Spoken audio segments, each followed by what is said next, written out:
Good afternoon বন্ধুরা। তোমাদের সাথে গল্প করতে আসতে আমার আজকে অনেক দেরি হয়ে গেছে। সকালে আর গল্প করা হয়নি, কারণ শরীর এত খারাপ ছিল, ভাবছিলাম আজকে তোমাদের সাথে গল্প করতেই পারবো না।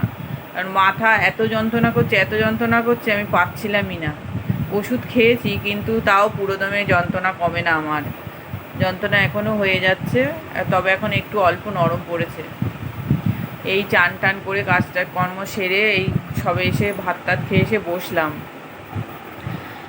আজকে বেশি কিছু রান্না করিনি, কারণ ডাল আর পটল ভাজা করেছি, আর অল্প মাংস ছিল, সেই মাংসটাকে কষা কষা করে রান্না করে নিয়েছি। আজকে আমরা একটু বারাসাত যাব 3টের ট্রেনে, সেই মাংসটাকে নিয়ে যাচ্ছি। রাত্রিবেলায় ওখানে গিয়ে ভাত আর ডাল সিদ্ধ করে নেব, আর ওই মাংসটা দিয়ে খেয়ে নেব। কারণ ওখানে ইন্ডাকশানে রান্না করতে তো অনেক দেরি হয়, গ্যাস ট্যাস তো এখনও নেই, সেই জন্য।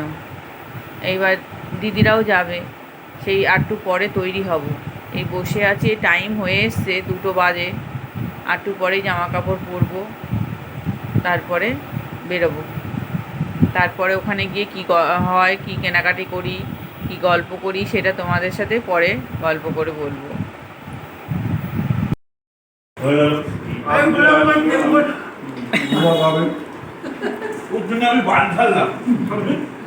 এই এখন আমরা চপ মুড়ি খাচ্ছি, আমার বর লাফ মেরে উঠে চলে যাচ্ছে।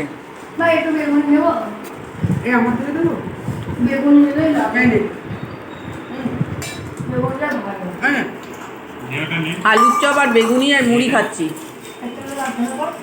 এটা প্রবীর মিত্র। এই একটু বেরিয়েছিলাম কেনাকাটি করতে, কিন্তু যা বৃষ্টি হলো সে বলার না, আরও কষ্ট হলো, কিছুই কিনতে পারলাম না। এই চলে আসলাম এখন। মানে সবার যা অবস্থা দেখানো যাবে না, সব কষ্টে সব ছড়ে ছিটিয়ে বসে আছে, কেউ শুয়ে পড়েছে। এখানেই শেষ করলাম ব্লগটা আজকের মতন। Good night.